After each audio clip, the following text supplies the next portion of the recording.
Hello students, welcome back to a class of English, and today we'll discuss about the poem Dust of Snow by Robert Frost.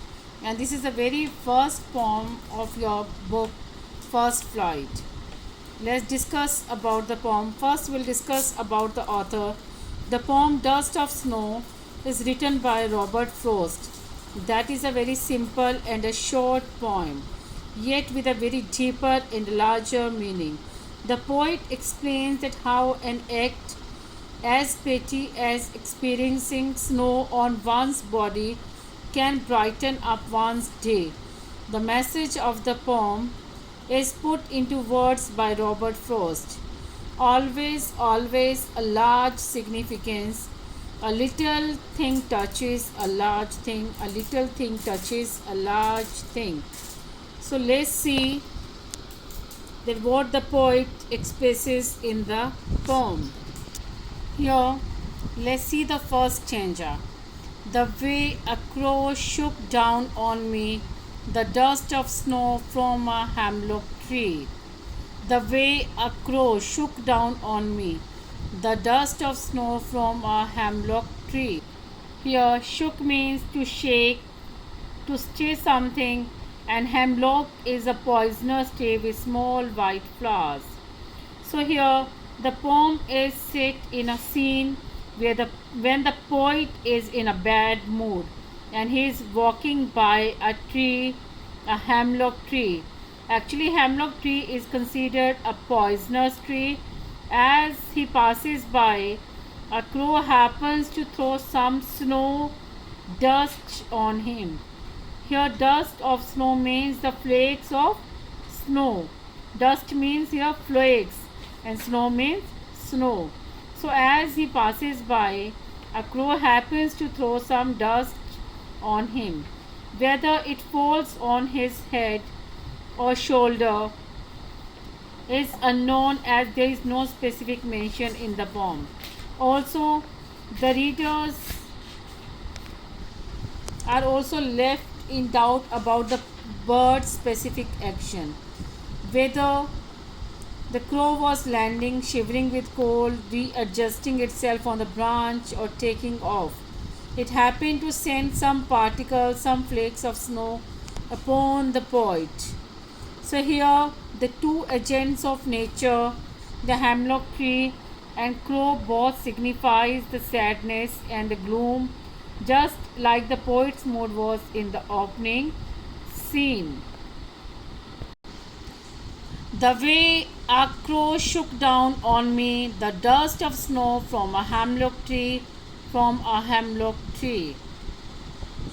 So here, as the poet was in a very sad, in a depressed mood, and when he was going somewhere, passing by a tree, then a crow just shaking down the tree, and the flakes or the particles of the snow just fell upon him from a hemlock tree that was considered a poisonous tree. And even crow is considered a symbol of bad omen, or we can say is not a good if it is to be seen. So here the two elements, the two symbols of nature has been used, and both symbolize sadness or the gloomy. So let's see what happens in the next stanza. Has given my heart a change of mood and saved some part of a day I had ruled, of a day I had ruled. Here, mood, as we know that we have different moods: happiness, sorrow, sadness, excitement.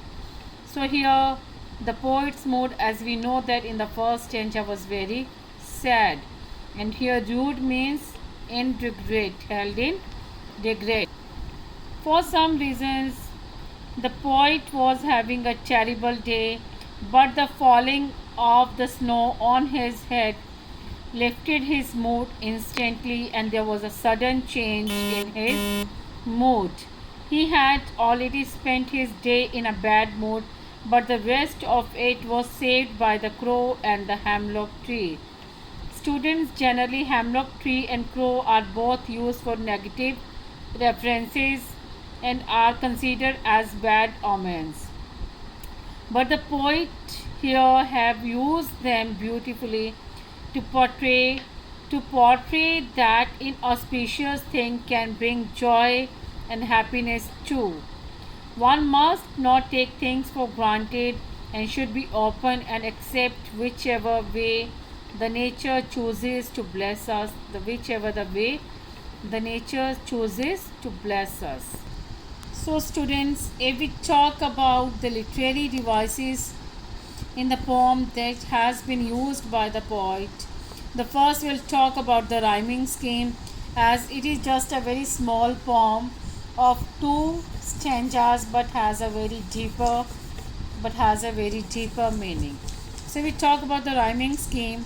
The rhyming scheme is crow me snow tree. So the rhyming scheme of the first stanza would be A B A B. Crow, snow are rhyming with each other, so it would be A A. Then me and tree, it would be B B.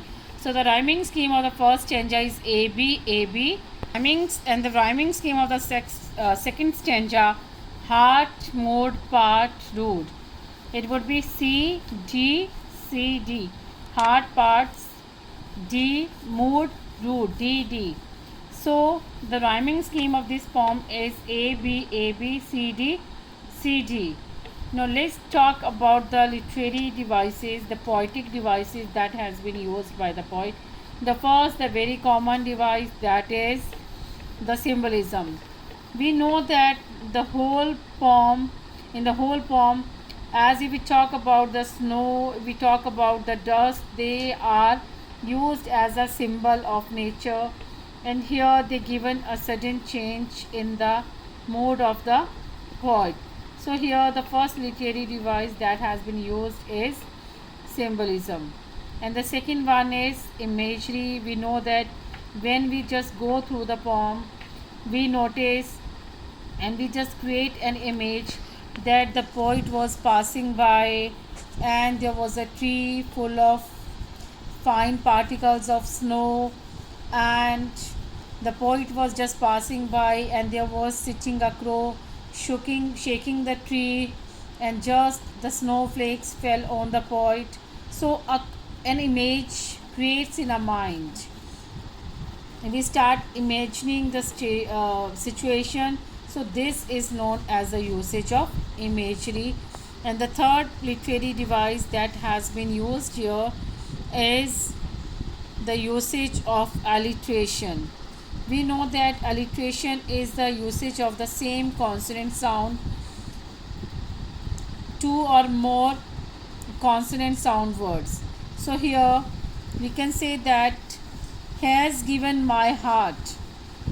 Here in this line, in this sentence, has given my heart. H sound has been repeated and saved some part.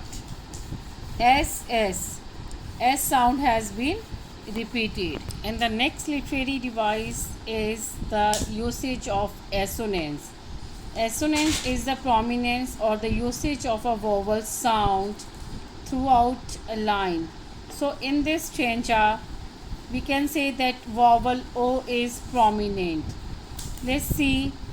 Crow shook down on me. So O sound is prominent. O vowel sound is repeated. So here these poetic devices have been used by the poet, and the one more is the usage of enjambment.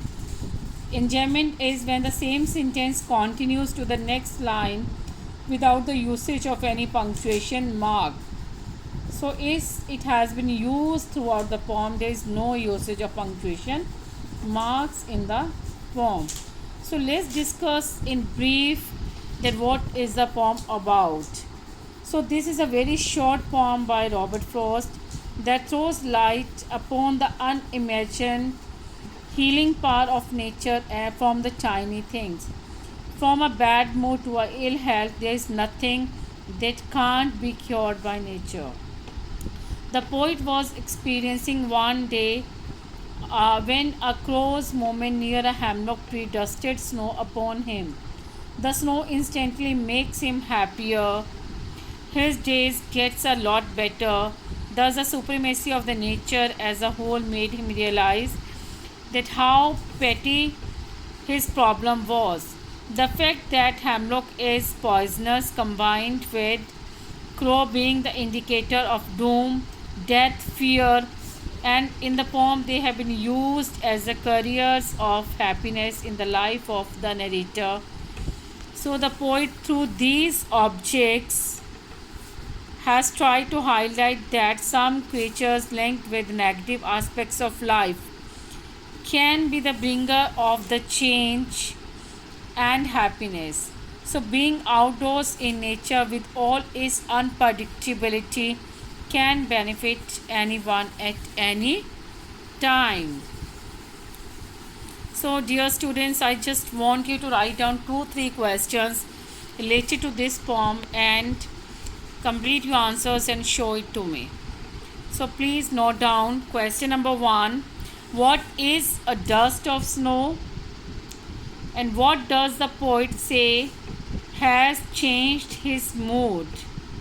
How has the poet's mood changed? What is a dust of snow? What does the poet say has changed his mood? And how has the poet's mood changed? And how does Frost present nature in his poem? How does Frost present nature in his poem? Next question is that what are the birds that are usually named or used in the poems, and why did the poet has used the bird crow in his poem? And the next question is what is the central idea of the poem?